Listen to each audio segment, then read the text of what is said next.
this panel is called Doom Patrol, and I think we all know what it's about. Um, but you'll get actually a lot of different takes on it. So our panelists today are John Edward Martin, Spencer Keralis, and Sam Langsdale. I see Sam up there. Um, so I'm going to introduce our three speakers. Please hold your applause until the end, and then we'll go on with the papers in the order of the program. John Edward Martin is from the University of North Texas Libraries, and their paper is called "A Father to Monsters: Reconstructing Family in Doom Patrol." John Martin is the Director of Scholarly Communication and Comic Studies librarian at the University of North Texas Libraries. He's a scholar of horror fiction, film, and comics, and currently working on a book on Poe and comics. He holds a PhD in American Literature from Northwestern University and an MS in Library Science from the University of North Texas. Spencer Keralis, University of Missouri, Kansas City, is giving a paper called Mother of Monsters, Drag Panic and Gender Resistance in Doom Patrol. Spencer D.C. Keralis is head of digital scholarship services and co-director of the Center for Digital and Public Humanities at the University of Missouri, Kansas City. Their scholarship explores the intersections of book history, media archaeology, and digital humanities, and has appeared in Book History, Hyper-Riz, and American periodicals. DH plus BH, an interdisciplinary collection on digital humanities and book history, co-edited with Kate Coker, is forthcoming from the Illinois Open Publishing Network. Yay, congratulations. And Samantha, or Sam Langsdale, independent scholar, is going underground, is giving a paper called Going Underground, Crazy Jane, Mental Illness and Monstrosity in Doom Patrol. Samantha Langsdale, she/her, is an independent feminist scholar whose work focuses on the cultural politics around representation of gender, sexuality, and race in visual culture. Her comics research has been published in peer-reviewed journals such as Signs, Journal of Women in Culture and Society, and in award-winning volumes like Supersex, Sexuality, Fantasy, and Superhero from UT Press in 2020. She's particularly proud of being the co-editor of Monstrous Women in Comics, amazing, UPM 2020, and in the program you'll find Sam's URL for their website, or her website. So with that, I will ask John to come up, and or to go to give the paper from there. Thank you all. Thank you. All right, we'll go ahead and get started. Yes. Okay. I can do that. All right. How do you make a monster?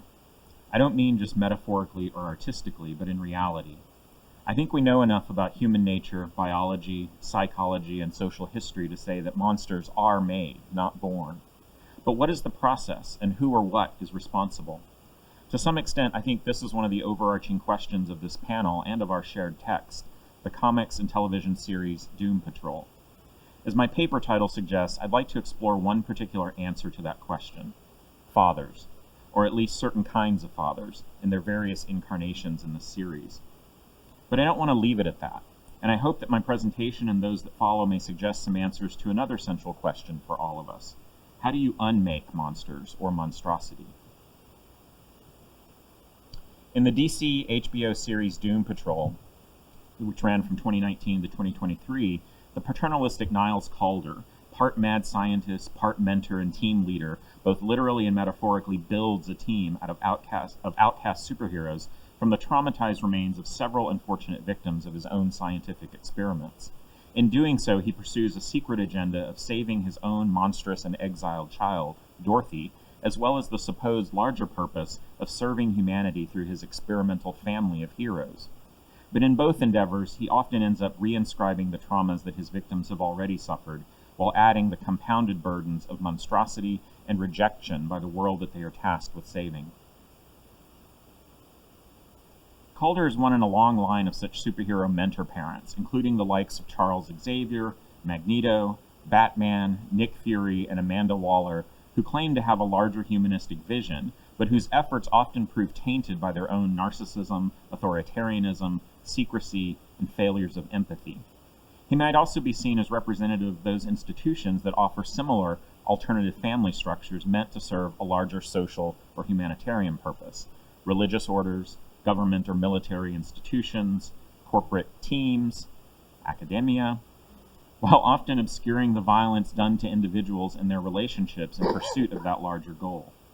Nevertheless, like some of those institutions, Calder manages, perhaps inadvertently, to create a not always safe but still regenerative space of healing and intimacy for his reconstructed family of monsters, struggling to rediscover their humanity and their sense of purpose while coping with the expectations of their flawed creator father. I should note that Niles Calder has appeared in various iterations in the DC universe since the debut of the original comic series in 1963, notably the same year as Marvel's X-Men. He was introduced as a man who utilizes his scientific genius to seek a means of prolonging life. However, he becomes the unwitting pawn of a villain named Immortus, who first funded and later coerced Calder's continued work for his own benefit by implanting him with an explosive device that would kill him if he attempted its removal. Calder succeeds in removing the device, but only at the cost of the use of his legs. From then on, he's driven to prove that he and others could overcome their disabilities and still make a difference in the world by battling evil. Thus, he sets out to find other victims of tragedy in order to help them develop their metahuman abilities and form the first Doom Patrol. This origin and the character were significantly altered during Grant Morrison's run on the series beginning in 1989 during the post-crisis era of the DC Universe. Morrison made Calder a more detached, mysterious figure whose motives are not always discernible or clearly humanitarian.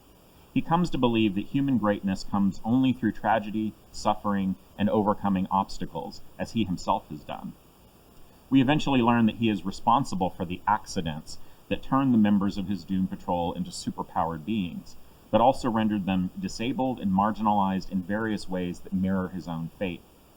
We eventually learn that the members of Doom Patrol are not his only experiments, and that many of the others have become dangerous criminals and terrorists, forming the Brotherhood of Evil, which becomes the central antagonist of Doom Patrol.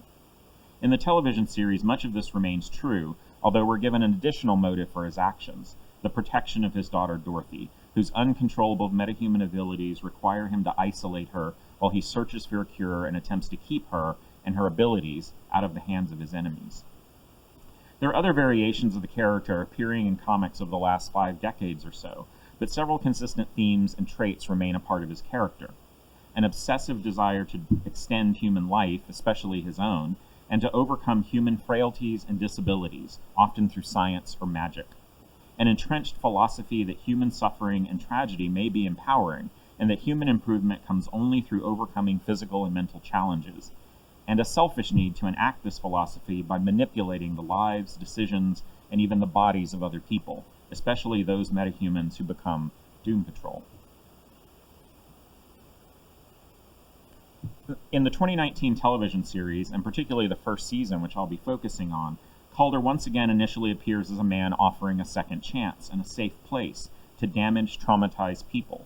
But early on we learn that he has a slippery relationship with the truth.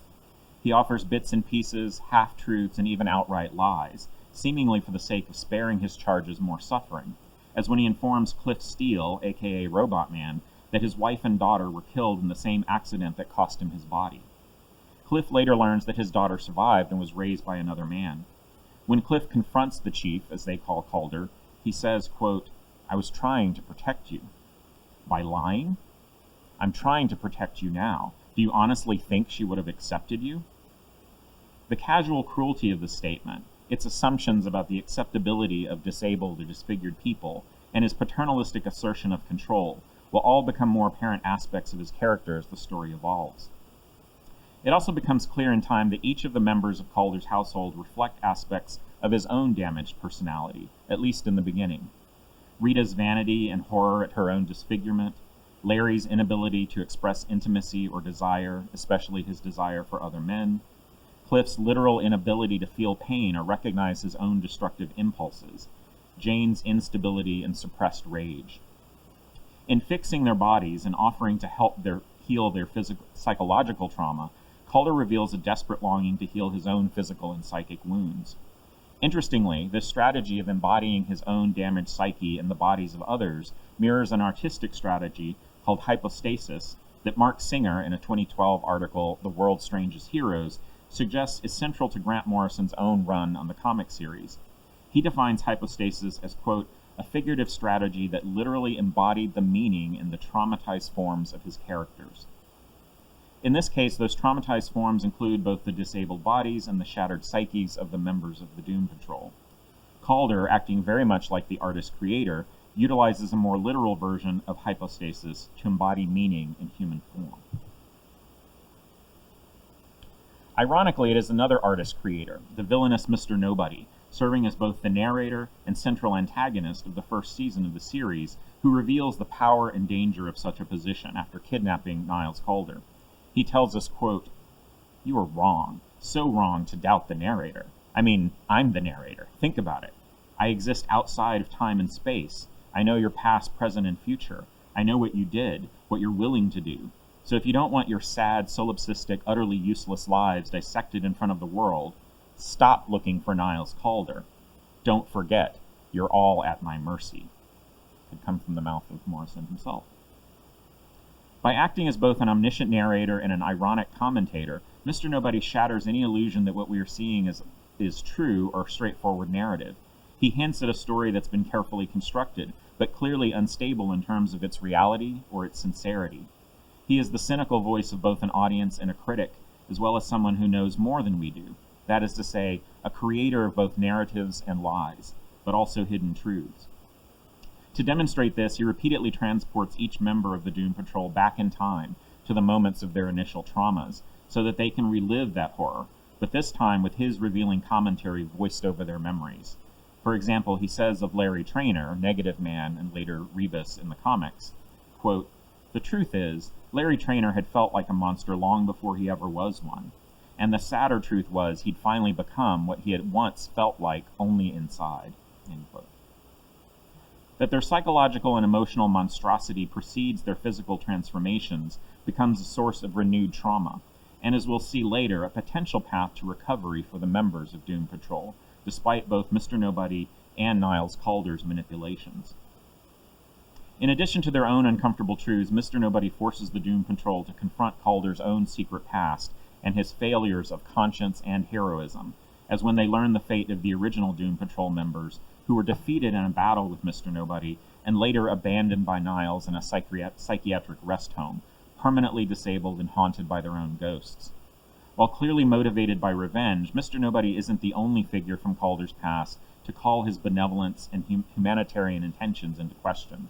Others, including Silas Stone, the father of Victor Stone, Cyborg, and a former colleague of Calder's, Willoughby Kipling, a chaos magician and sometime ally of Calder in battling magical threats, and Joshua Clay, the physician caretaker of the original Doom Patrol, each reveal further secrets that paint Calder as a more ruthless, pragmatic, often heartless man than his charges believe him to be.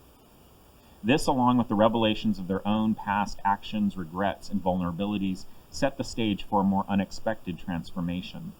Their gradual coalescence, first into a makeshift family, albeit one with a flawed, often absent father, and later into a team of heroic, if bumbling, defenders of other vulnerable, marginalized victims of various kinds of oppression, almost always patriarchal and hierarchical in nature, including secret government agencies, dogmatic terrorists, fanatic cults, and surreal other dimensional threats to reality and sanity. But this evolution from victims to patients to dysfunctional family to reluctant heroes only really begins when Niles Calder is removed from the picture, literally and metaphorically, first by a mysterious mission and later after being abducted by Mr. Nobody. Left to their own devices, the group ventures out in public for the first time, resulting in a predictable, if hilarious and life-altering scene of chaos and destruction in the town of Cloverton. Despite the damage, it is the first moment of what we might call bonding for the team, as well as their first true act of agency and autonomy. Later, in their efforts to find the missing chief, they're forced to further explore their mutual dependency, develop trust among each other, and overcome some of those traumas and barriers that have left them isolated and vulnerable. It is in discovering what Jose Alanis describes as, quote, an ethic of community, mutual caregiving, and interdependence, separate from the oversight of the chief, that the Doom Patrol begins to find its identity. In an episode appropriately titled Therapy Patrol, Cliff attempts to bring the group together for a session of sharing and truth-telling. At first reluctant to do so, they eventually begin to reveal aspects of themselves and their past that they've struggled to fix even before their own accidents. Rita's strict control of her image, diet, and public persona as an actress, which led her to realize that her identity has become a sad illusion. Larry's repressed sexuality and heroic ambitions, which have led to self-loathing, loneliness, and guilt for the damage he's done to his loved ones. Vic's belief that his reckless actions led to his mother's death, and his growing uncertainty about his own memory and humanity. And finally, Cliff's survivor's guilt for the crash that killed his wife and left his daughter an orphan. Only Jane remains resistant to this therapy session for reasons that we'll learn later, though it's important to know that as someone who has previously been institutionalized and treated with various forms of therapy, she understands the dangers of self-revelation and misplaced trust. In fact, it is Jane who ultimately resists every effort to fix her or the other members of the Doom Patrol, whether they're presented as benevolent caregiving, like that offered by Calder, or as insidious experiments, like those of Heinrich von Fuchs, the Nazi scientist who, along with Calder, is partly responsible for the existence of Mr. Nobody. After discovering von Fuchs's lab, it is Jane who resists the temptation to have her mental illness and unstable metahuman powers fixed or controlled by his machines. Instead, she destroys the lab, and on the way home scribbles on the window of their jet, "Control is a weapon for fascists." Little does she or the rest of the team know at this point, but resistance to control, normalcy, institutional authorities, and social hierarchies will soon become the Doom Patrol's defining mission and purpose as, quote, the world's strangest heroes.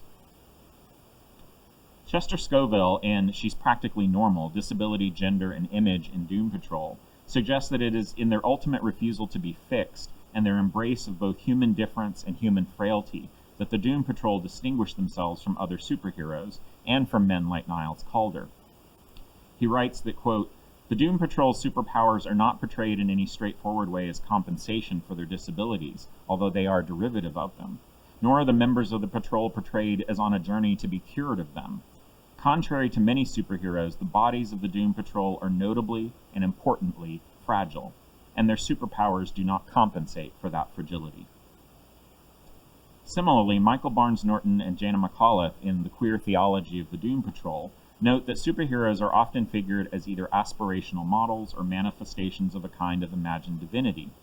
But the heroes of Doom Patrol offer a different vision. They represent aspects of human strangeness, queerness, and resistance to the kind of normalizing forces represented by other aspirational models, and by patriarchal, heteronormative religious traditions.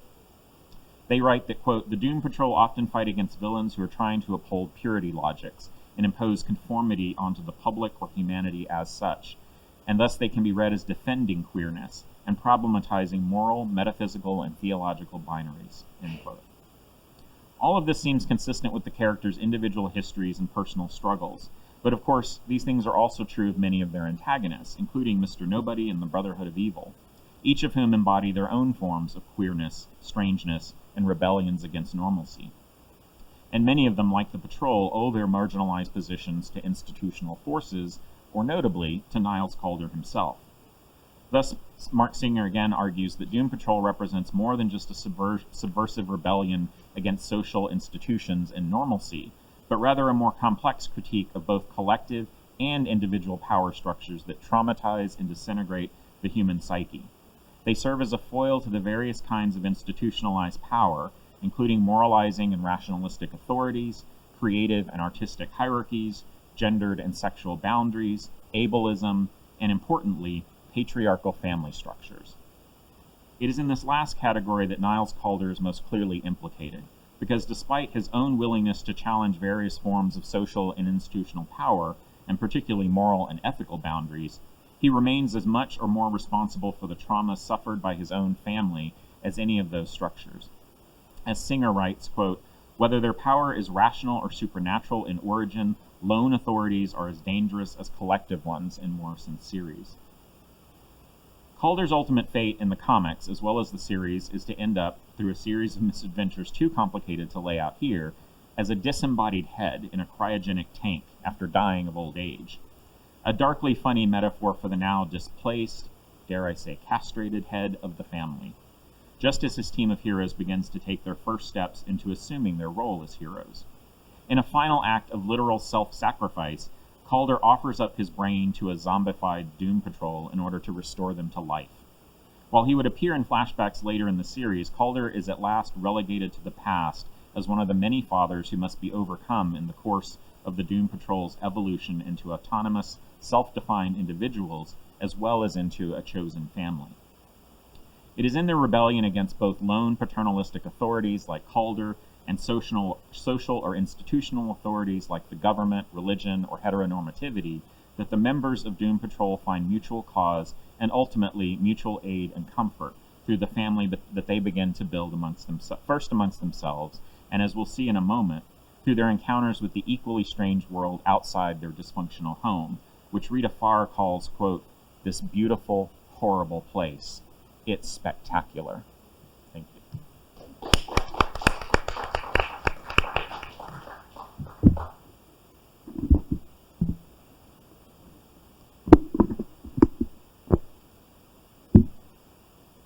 Thanks, John.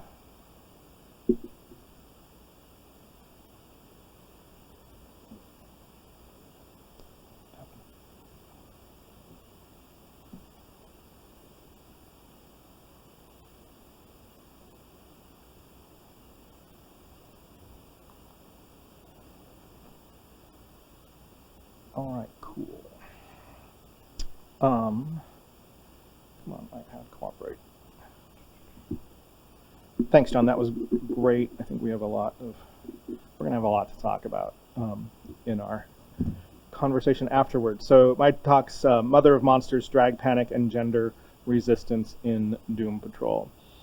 In June of 2022, a self-described Christian fascist organized an attack on a drag show in Dallas.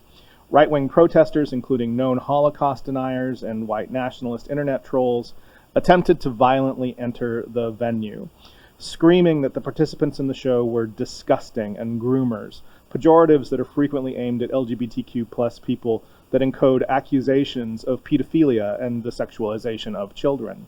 The event, titled Drag Your Kids to Pride, was a fundraiser for Dallas LGBTQ youth programs. Other protests around the state involved clashes between armed left and right-wing groups, unsurprising given Texas's permissive open carry laws.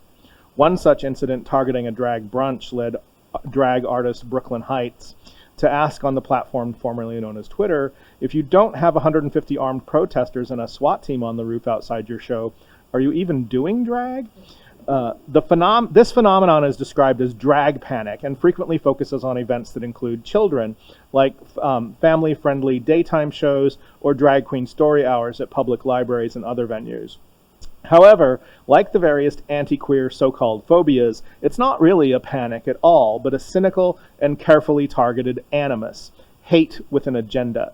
Indeed, the Texas Tribune analyzed more than 24 anti-drag protests in the state and found that the protests represented a calculated effort on the part of far-right organizations to channel outrage into the right-wing media sphere, promoting harassment, threats, and increasingly the presence of neo-Nazis and other extremists who say they'd still be there if there were no kids present.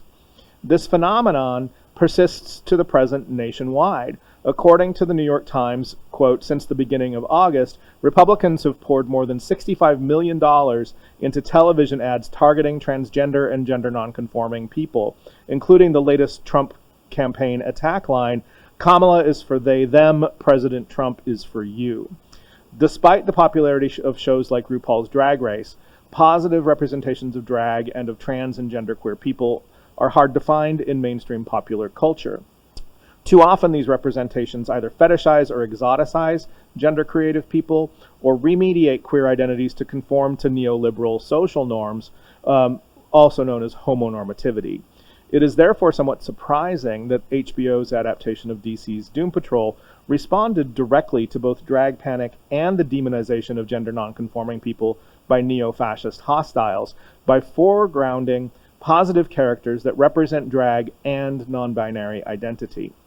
In what follows, I examine how Doom Patrol characters Danny the Street and Morally Corrupt challenge the tropes of far-right drag panic, and how transgressive forms of drag confront the gender binary by embracing monstrosity.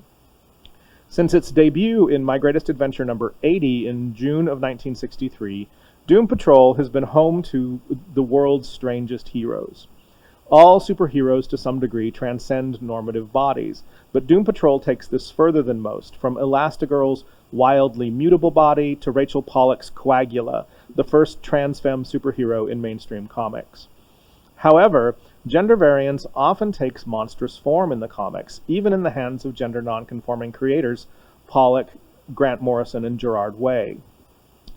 The notable exception is Danny the Street, a sentient, genderqueer teleporting neighborhood. Introduced by Grant Morrison in 1990 and continued in new incarnations by Gerard Way in their runs of the comic, Danny's personality was in part inspired by Irish drag queen Danny LaRue. Though street is a feminine noun in French and German, Danny was initially described with masculine pronouns in the comic, and was not described as explicitly non-binary until they debuted in the Doom Patrol television series. In some ways, Danny's pronoun journey mirrors Morrison's, who in an interview with Mondo 2000 mentioned that they quote, had been non-binary, cross-dressing, genderqueer, quote, since childhood, but didn't have the vocabulary to describe their identity. As a street, Danny provides a home for the weirdest and most vulnerable citizens of the Doomiverse. They play with gender in a variety of ways, from the Army-Navy store with its glittery facade that you see on the slide, to their use of Polari, a cant vocabulary common among British queers, criminals, and sex workers since at least the 19th century. Danny is an embodied space of care, as a neighborhood, a world, and in Gerard Way's iteration of Doom Patrol, as an ambulance. In Doom Patrol Season 1 episode Danny Patrol, which aired in April of 2019, Danny becomes the locus of gender resistance when he is attacked by the Bureau of Normalcy. The Bureau is, according to Doom Patrol member Larry Traynor, quote, a top-secret government agency run by a bunch of demented zealots determined to stomp out anything they deem to be aberrations. To crib from Cohen's Monster Theory 7 Theses, Danny is seen by the Bureau as, quote, a rebuke to traditional methods of organizing human experience. Danny's geography becomes, quote, the geography of the monster, an imperiling expanse, and therefore always a contested cultural space. At the beginning of the episode, we see Agent Morris Wilson scouting Danny's environs. His partner, Agent Darren Jones, quips over their comms, "You got your ticket to the freak show?" as Wilson approaches Danny's border. "How bad is it?" Agent Jones asks. "Abnormal to a factor of what?" Wilson explores the street, cheerfully greeted by the Dannysons, until he arrives at Peeping Tom's Perpetual Cabaret, the heart of the neighborhood. Here he is embraced by Danny and tips them off about the impending attack. Danny teleports away, and Wilson defects from the Bureau, in the process discovering his authentic self, drag queen morally corrupt. Something about Danny felt right, felt like home, Mora says. "My drag name was my own personal fuck you to the Bureau." Wilson's defection sparks a vendetta for Agent Jones, who begins to pursue Danny relentlessly. We learn that Danny's relationship with the Dannysons is reciprocal and mutually constitutive, that Mora has become drag mother to the Dannysons, emceeing the continuous floor show at the Perpetual Cabaret, which in turn keeps Danny going. As Mora tells Larry, it's a perpetual cabaret for a reason. The street thrives on the Dannysons' happiness. We keep the party going. We keep Danny going. Jones's pursuit of Danny and Mora imperils the neighborhood, leading Danny to seek help from the Doom Patrol. In a confrontation between the Bureau and the Dannysons, Jones describes Danny's residence as a human trash heap, and Danny as an abomination, before getting his ass soundly kicked by Mora in heels. The Bureau is sent packing, and Danny and the Dannysons remain under the protection of the Doom Patrol. Danny the Street is, however, a vulnerable ecosystem powered by queer joy. While Mora is a fierce defender of the Dannysons, Danny is fragile and relies on escape rather than confrontation to survive. But in the real world, not everyone within the drag community has the luxury to take this defensive approach. We can't all teleport away when threatened. There are those who weaponize the stigmatized There are those who weaponize the stigma the anti-drag right would seek to exploit, celebrating filth and horror while exploding gender norms. Drag monsters perform gender resistance by exaggerating and celebrating precisely the sort of monstrosity that drag panic tries to exploit. In the contest show The Boulet Brothers' Dragula, radical deviance, mutable gender presentation, body horror, and gross-out gags take the place of the realness of traditional drag that reinscribes the gender binary, as the hosts seek to crown a drag supermonster. The hosts and cast deliberately snub their noses at the pageant queens, typical of RuPaul's Drag Race contestants, and of which Maura is really an example. Season 6 contestant Asia Consent epitomizes this extremity in her response to the holiday floor show challenge from episode 3. Her Mother's Day look, seen in this GIF, is a gruesome inversion of maternal stereotypes. I really think that Kristeva would enjoy this. Just as morally corrupt's drag name is a fuck you to the Bureau of Normalcy, Asia Consent, a trans woman of color, uses body horror to performatively eviscerate the taboos imposed by the family values of the anti-drag right, all while smiling gleefully through the filth. Radically inclusive, Dragula features trans men and women, drag kings and bearded queens, and a greater diversity of body shapes and sizes than Drag Race. Regardless of the artist's size, the aim of the drag monster in giving body involves bending, binding, stretching, and distorting the human figure in ways that range from uncomfortable to ecstatic to genuinely horrifying. Season 5 contestant Orgotic create looks that both distort the human figure and transcend gender, using prosthetics and masks to simultaneously reveal and distort his masculine body, veering out of the binary paradigms of traditional drag into a Cronenbergian genderfuck performance art. His use of the unicursal hexagram, an occult symbol associated with feminine magic, in his looks and branded materials further signals the gender variance of his identity as a performer. In Aaron J. Stone's excellent essay, How Drag Race Created a Monster, The Future of Drag and the Backward Temporality of the Boulet Brothers' Dragula, Stone describes how drag monsters stand, quote, in opposition to mainstream respectability politics and neoliberal LGBTQ plus media representations by embracing horror, filth, and glamour in their performances. Stone sees this as, quote, an espousal of abject representations of queerness.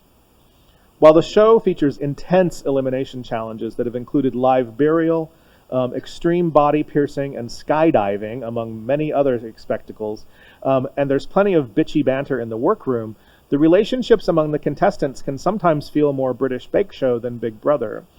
Misfits, even among queers, the drag monsters discuss their family and relationship trauma, their experience of homophobic and transphobic violence, attempted suicide, and significant mental health challenges. They create their own microcosmic community of care, even in the midst of heated competition, finding family as they revel in performative abjection.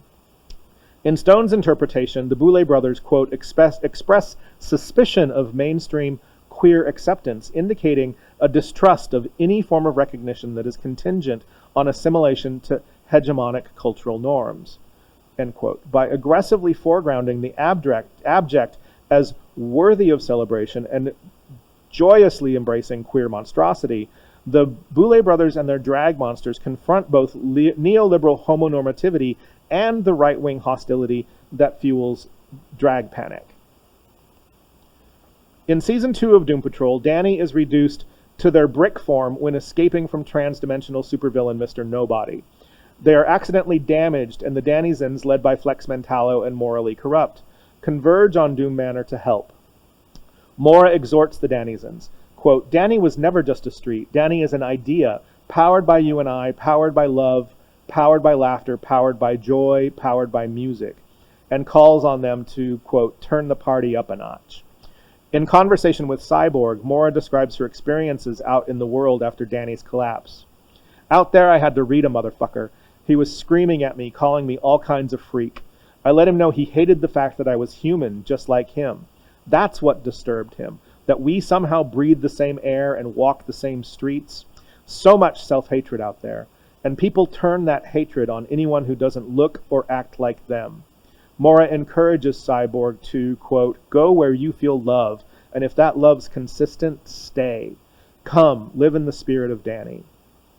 Whether we find our chosen families in a community of care like Danny, or in a shared delight in filth, horror, and glamour, or some delicious combination of the two, drag monsters show us that queer joy is both the provocation and the antidote to the animus that drives drag panic. Through the characters of Danny the Street and Morally Corrupt in Doom Patrol, and the transgressive drag artists of Dragula, gender nonconformity in general, and drag in particular, are represented as fundamentally reparative, even or perhaps especially in the face of hate.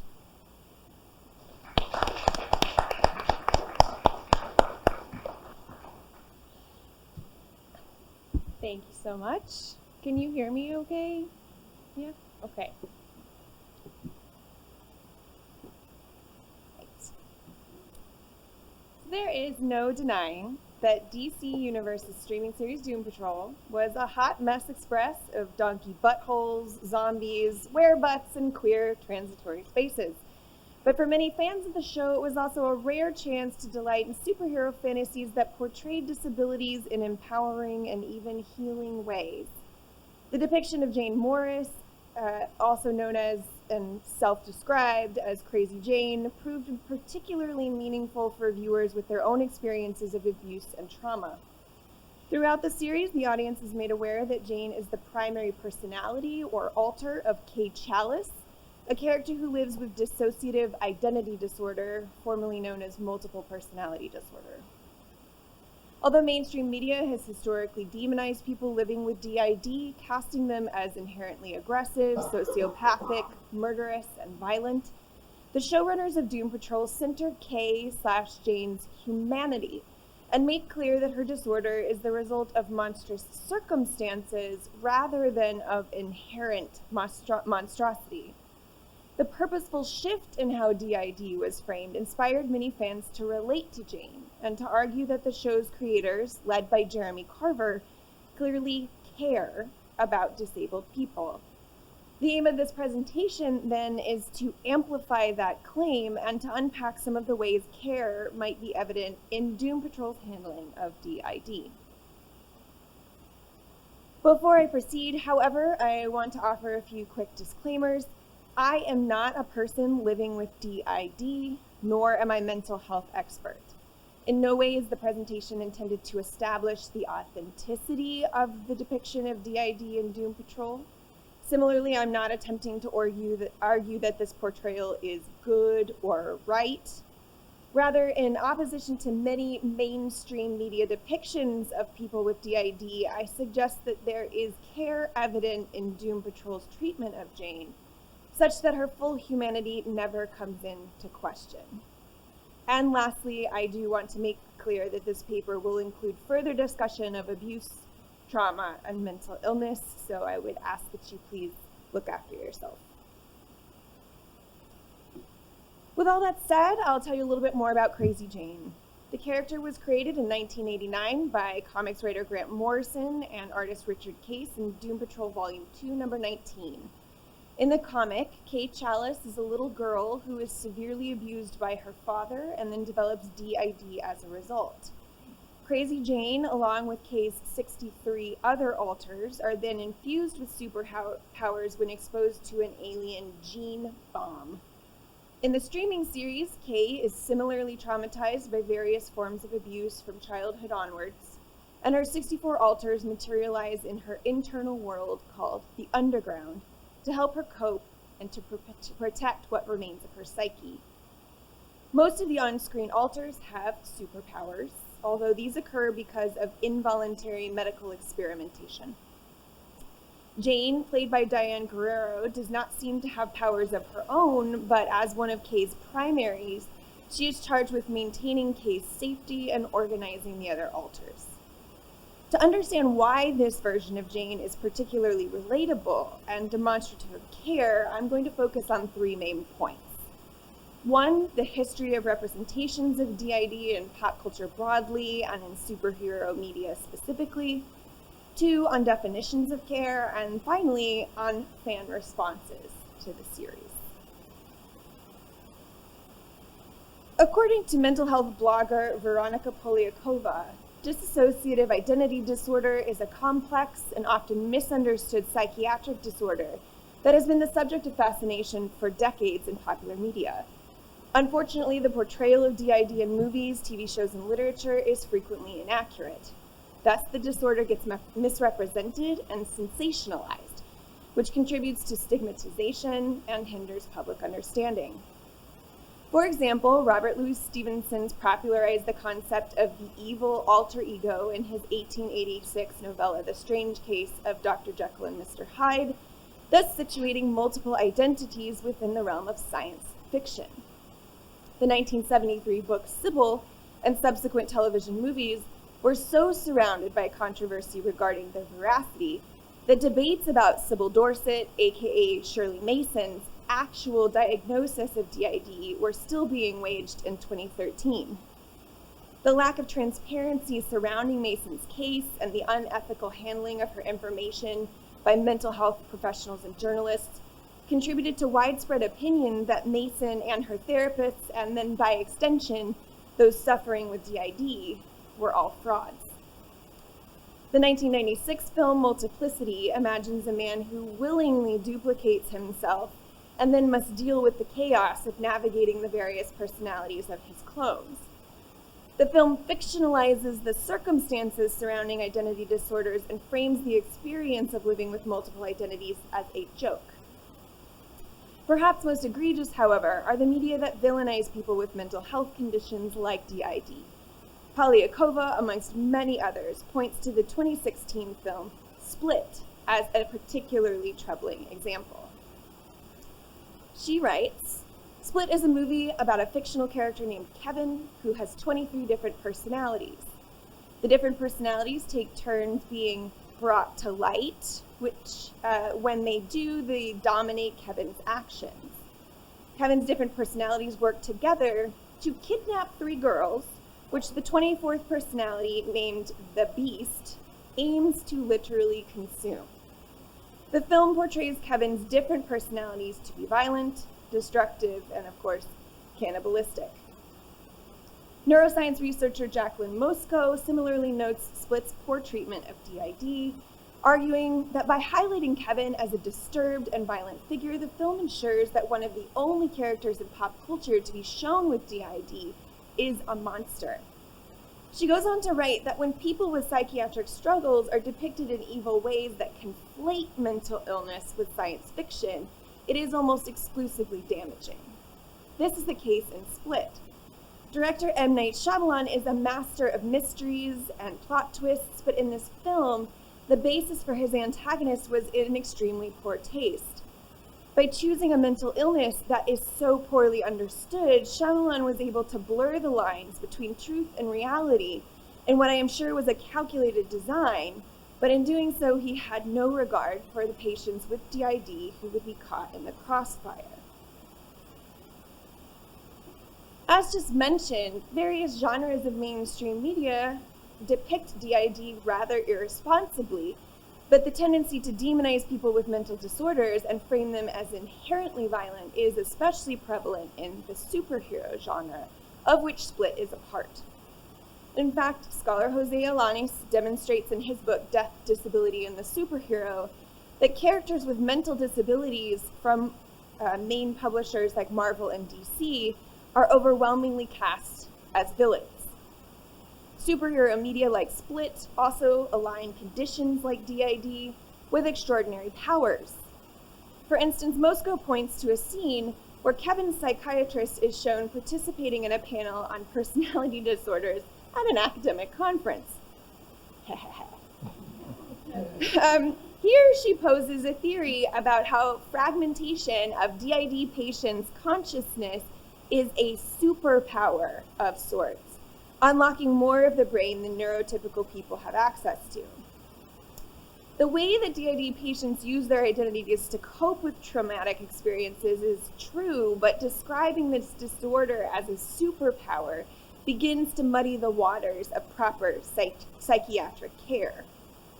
Considering these genre trends, then you may find yourself wondering, how careful can Doom Patrol's treatment of Jane really be? Is the reliance on superpowers and mentally ill villains in superhero media inevitable? While not completely free of these problems, another superhero series, Moon Knight, suggests no. Centered on mild-mannered museum worker Stephen Grant, Moon Knight takes audiences through a harrowing journey of both ancient Egyptian magic and Stephen's struggle with DID. Unlike other pop culture texts, Marvel's series spends considerable time revealing that Stephen and his main alter, Mark Spector, suffer from DID because of sustained childhood abuse and trauma. As Polyakova notes, DID has been found to have strong correlations with early childhood trauma and sexual abuse. In fact, childhood trauma is thought to be the main cause in at least 90% of dissociation disorder cases and is seen in about 95% of DID cases particularly. Mosco further notes that the series acknowledges an interesting phenomenon, which is the fact that Stephen is unaware that he is one of at least two personalities, while Mark is aware of their condition.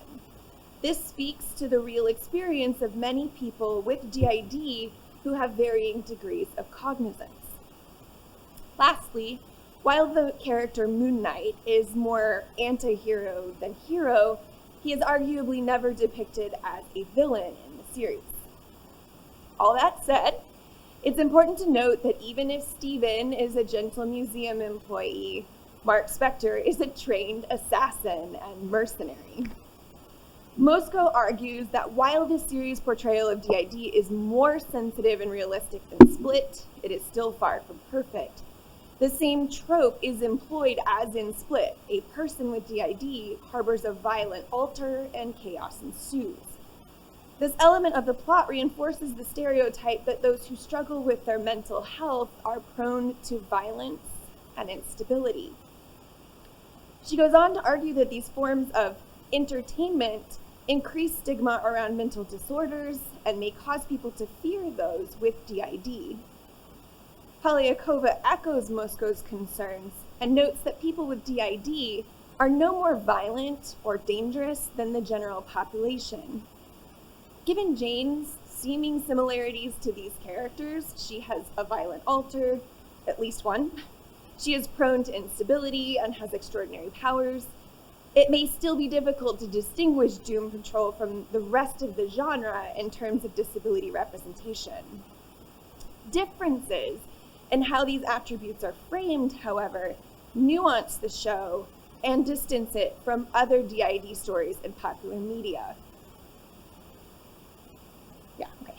For example, even Kay's most violent alters, like Hammerhead and Flaming Katie, are depicted as protectors and only surface when Kay's physical or psychic well-being is threatened.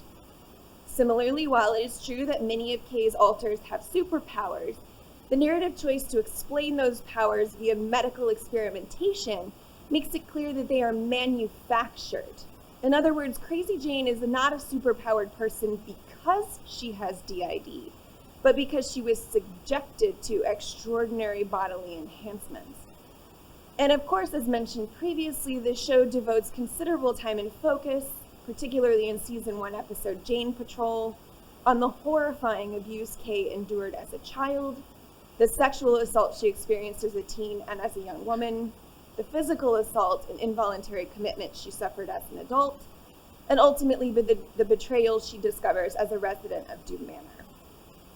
In highlighting the traumatic circumstances in which Kay, then Jane, frequently finds herself, Doom Patrol helps audiences to better understand how mental disorders like Jane's are not science fiction, but instead are a natural response to trauma.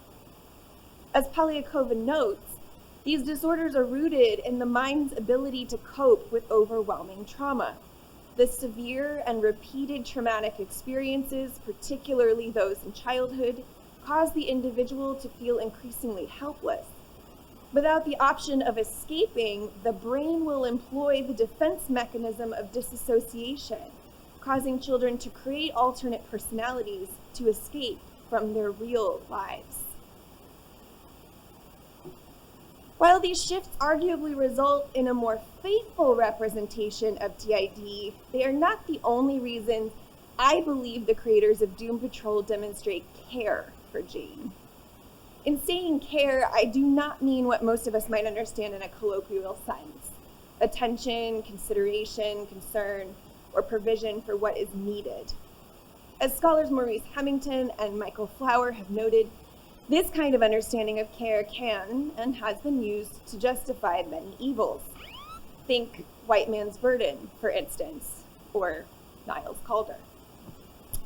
Instead, I am interested in a concept of care that has its roots in feminist ethics of the 1980s and has expanded into a robust means of understanding human interaction and imagining a better world. More specifically, the remainder of my analysis employs Hemington and Flower's theories of care, quote, as a practice of informed, responsive actions on behalf of the one cared for, and authentically aimed toward their growth and flourishing. Put another way, care is always a response to the particularity of someone's circumstances that requires concrete knowledge of their situation, entailing imaginative connection and actions on behalf of their flourishing and growth. There can be little doubt that one of the primary aims of Doom Patrol's creators was to give their audience concrete knowledge of Jane's situation in order to generate a response to the particularity of her circumstances. Beyond that, though, are numerous instances of imaginative connection aimed at Jane's flourishing and growth. Although Kay's biological father is undeniably evil, Jane is not left without familial love and connection. In seasons 3 and 4, for instance, Jane discovers that she is named after Kay's abuelita and that all of Kay's altars are fashioned after dolls that her abuelita, Jane Chalice, made as symbols of love and protection. Despite their dysfunction and Jane's tendency for self-isolation, the other residents of Doom Manor become Jane's found family and even take turns watching over her when she enters a catatonic state. Jane's foremost partner in crime, close confidant, and sometimes surrogate father Cliff Steele, aka Robot Man, cares for Jane so deeply that he borrows supernatural powers to journey into Jane's psyche, to bear witness to her pain, offer her tenderness, and ultimately to embolden her as she confronts the subconscious image of Daddy, her biological father. The show concludes with Jane's commitment to her own mental health and to the flourishing of Kay as a whole integrated psychic subject. Although total healing is immensely complicated for people with DID, a happy life is not impossible. And Doom Patrol's decision to include that kind of growth in Jane's arc serves as an informed, responsive action indicative of care. I want to conclude with the words of fans who not only felt seen, but also cared for upon watching Jane in Doom Patrol. Each of these authors comes to the show as a sufferer of trauma or as a person living with disability. Although each express appreciation for seeing their own lived experiences on screen, their sentiments aren't just appraisals of good representation. They are also powerful expressions of connection and growth. Kyle Martin, a person with DID, writes that the episode Jane Patrol is one of the most respectful portrayals of a childhood sexual abuse survivor story I have ever seen in media. It shows the lasting effects of trauma and how hard it is to cope with sexual abuse while simultaneously giving Jane the power to symbolically confront her abuser and begin to heal. It's an incredibly beautiful episode, and it shows me how much the writers truly care about representing a mentally ill character in a correct way. I can see myself in Crazy Jane. Her existence helps me cope with my own diagnosis. I am eternally grateful to the writers of Doom Patrol for what they have done. And if you're interested in more feminist critical analyses of superheroes, I just published a book. Please find it with UT Press. Thank you.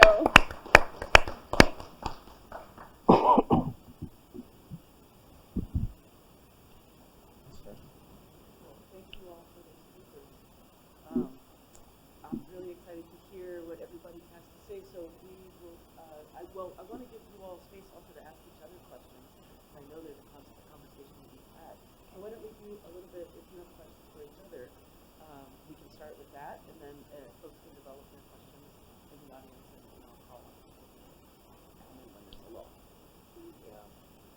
lull. So I'm interested in the idea of parents in this discourse, because it seems to me like there's fathers, Cliff and Larry and Niles and Daddy, that are all various degrees of fucked up and problematic, and a lot of what Larry and Cliff go through as in embracing their powers is them processing their failed fatherhood.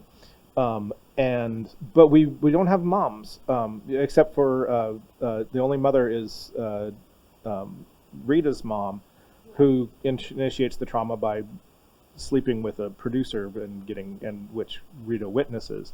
This is all in the series, not in the comics necessarily. But the absence of mothers, I think, is telling, is really interesting. Maura is the sort of drag mother for the Danizens, but Maura is still, Maura's not trans. She is a man in drag, and doesn't leave that behind. So, what is it about this absence of mothers in the book that I think, or in the series and in the texts that is what's going on with that? I think is the sort of weird, vague question I want to ask. So I'll point out the sort of softball answer to this is that this is a problem with superhero comics. It's absolutely endemic to the genre. Mothers just don't get the same screen time, as it were. Fathers are often more prevalent. I mean, you mentioned, Batman and Charles Xavier, and I mean, it's just tedious how many bad fathers there are.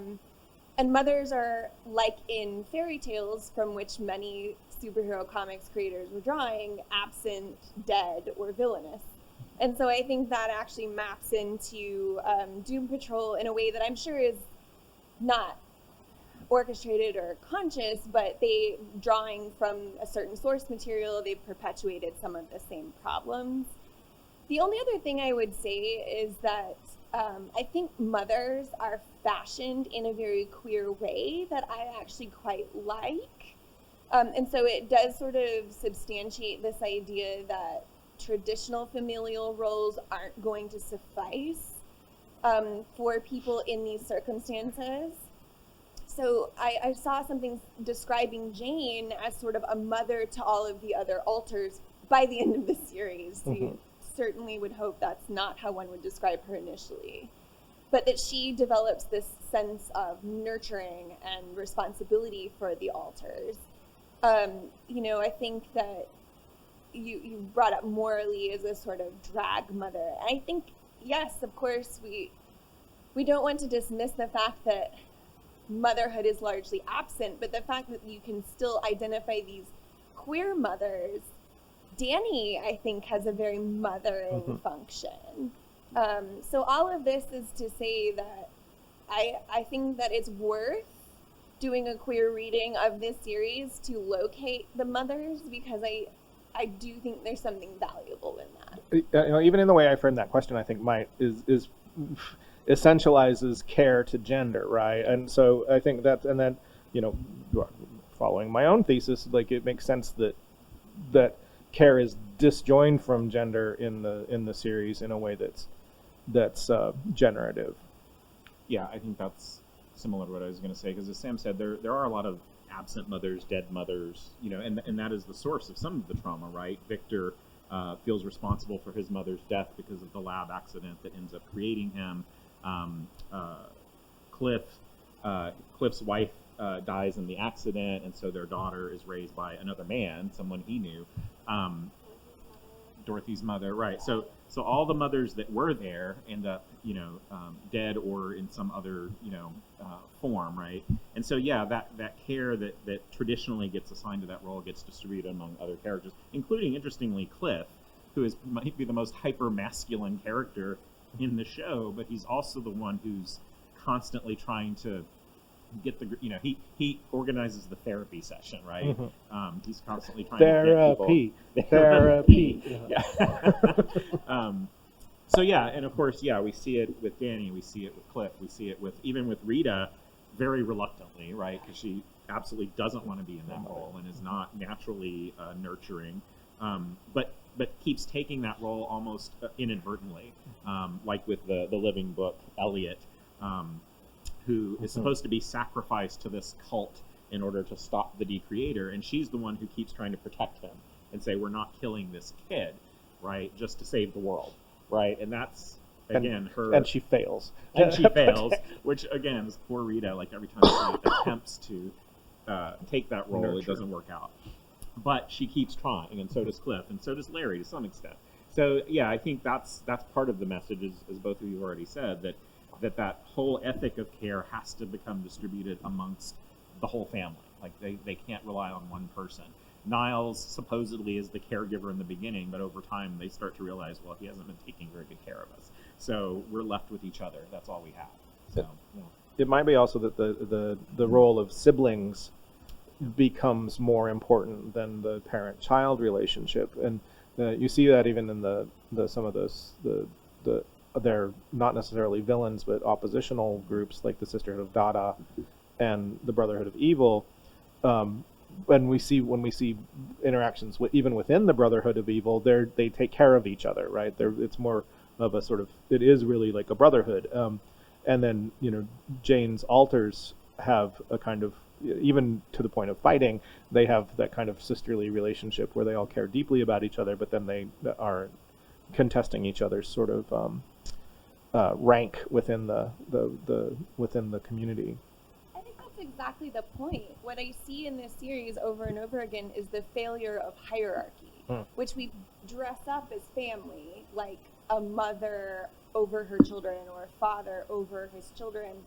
And every time that someone gets set up as that, like Rouge over the Sisterhood of Dada or Niles over the Doom Patrol, they fail. And I think the point here is exactly what you've just described, that what we're left with by the end, and I think what we're supposed to latch onto, is like co-constitutive models of care, rather than continuing to invest in what are ultimately hierarchical structures. Yes, of family, but I think writ large. Even the underground, right, initially operates in this very kind of like, which, one can argue this is necessary to keep Kay alive. But the fact that there's a primary, and eventually what, the ideal is that we move to a place where the alters all love, respect, and can share that space rather than being like directed along the tracks, right? So I think that's kind of something to it as well. Like, if we're going to do a queer reading of The Absence of Mothers, for instance, we could maybe argue that there's a suspicion of hierarchy that saturates the series. We have a question. I think that might be related to the discussion, or a separate question. Okay.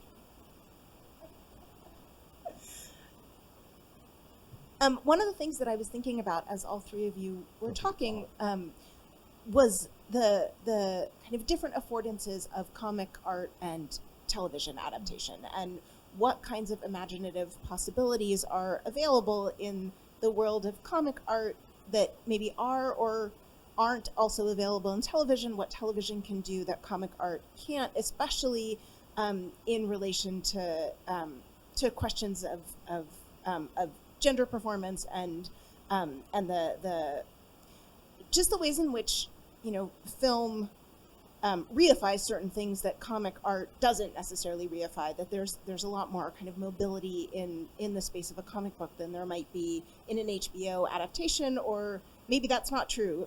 Maybe television has different kinds of spaces than comic art. So I wondered if maybe all three of you could talk a little bit about how you're thinking about gender, how you're thinking about queerness, how you're thinking just about modes of representation across those two different forms that I think all of your papers addressed.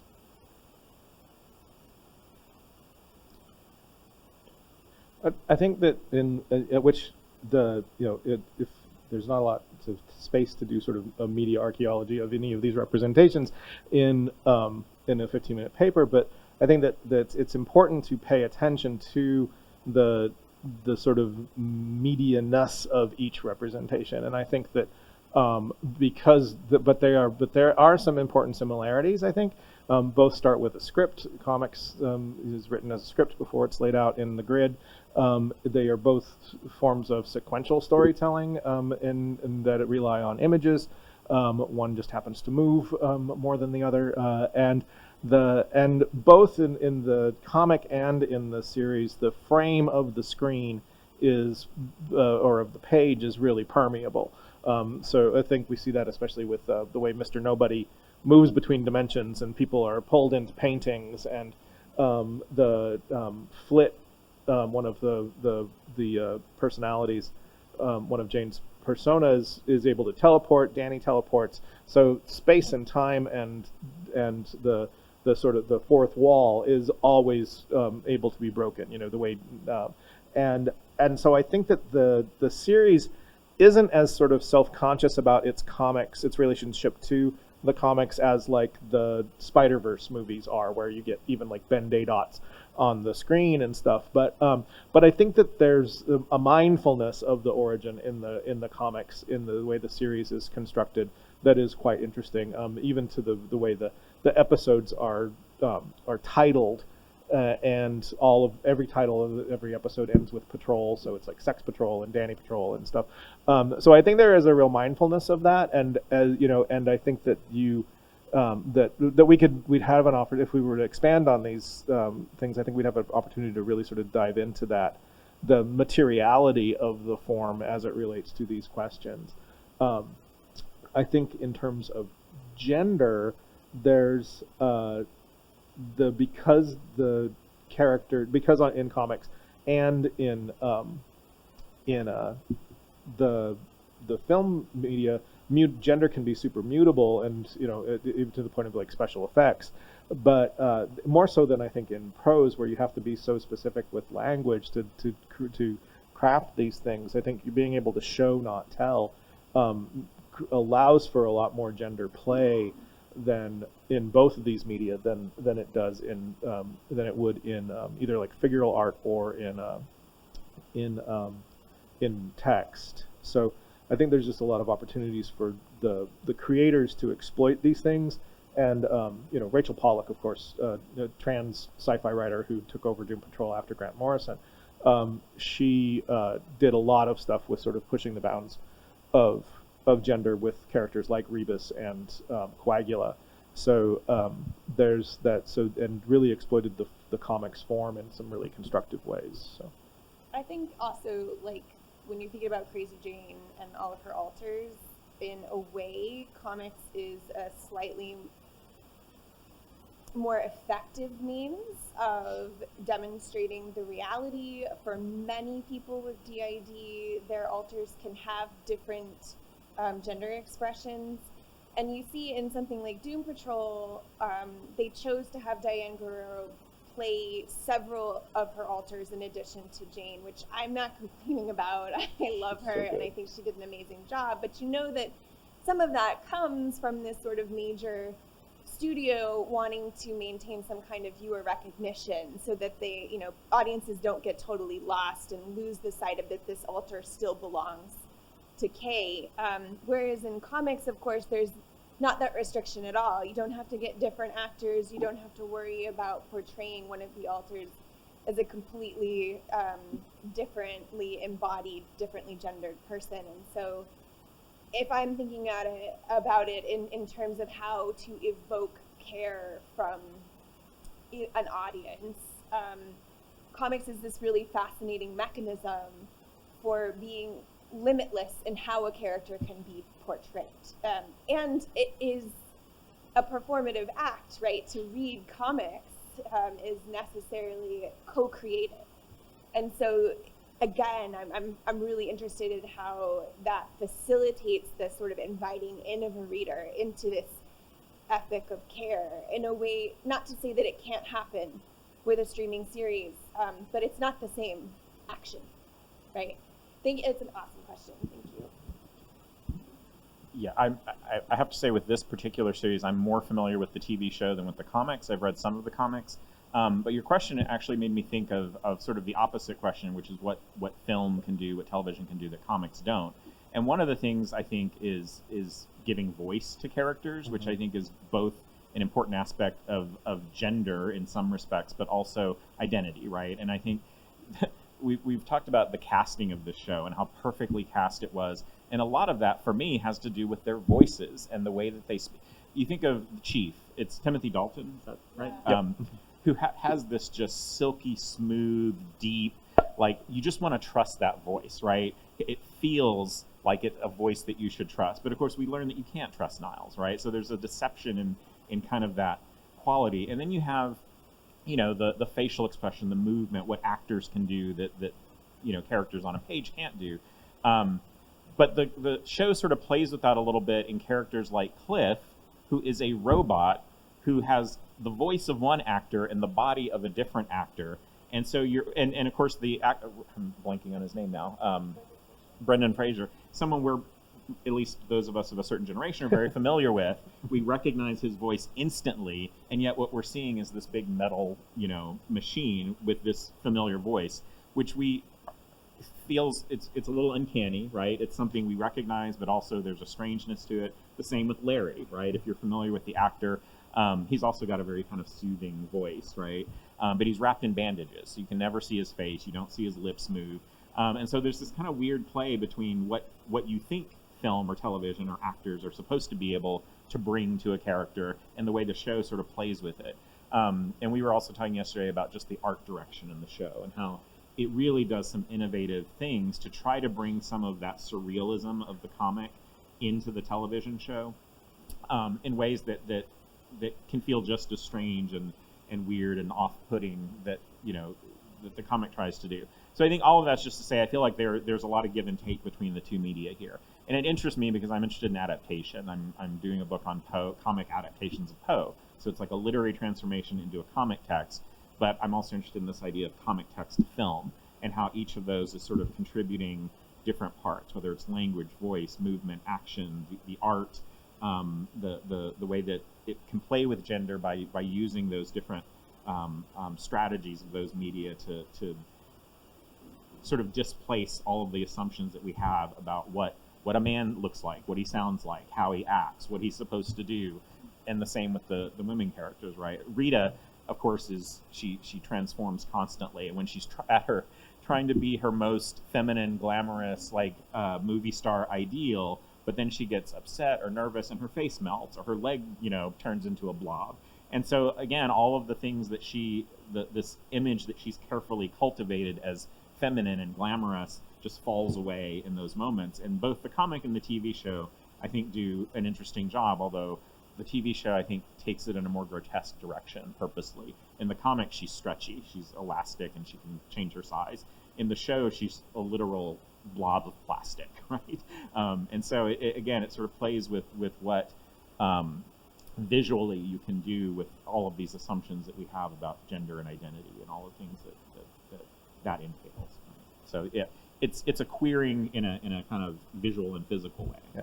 the showrunners are conscious of that, the importance of the actors who embody Robot Man and Negative Man, because they're the first two actors that are credited in the post episode credits, Riley Shanahan and Matthew Zook. So it's so they're very conscious of those two physical actors as just as much stars of the show as Matt Bomer and Brendan Fraser.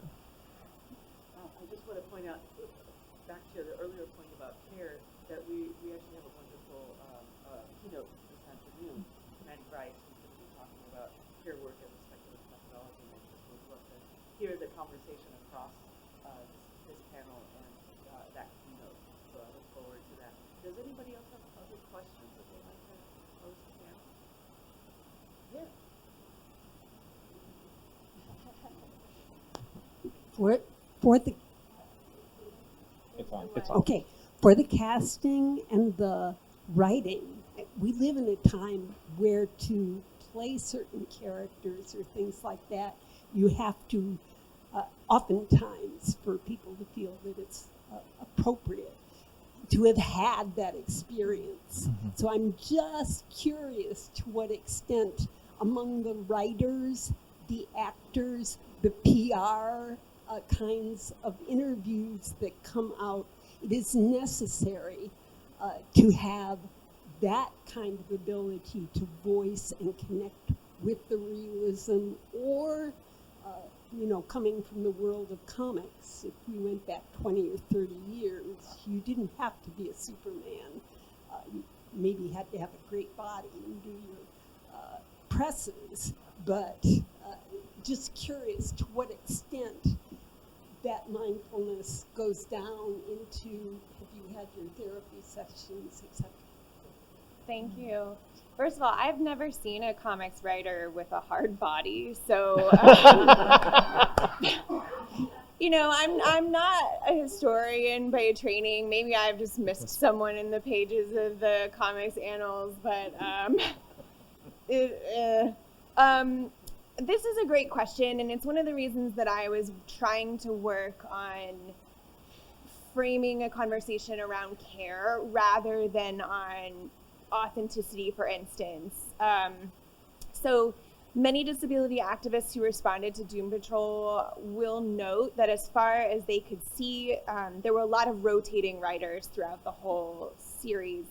And Jeremy Carver being the lead creator, as far as they know, not any person amongst that group lives with DID. So to write Jane, and Grant Morrison as well, when he created Crazy Jane, he was reading the biography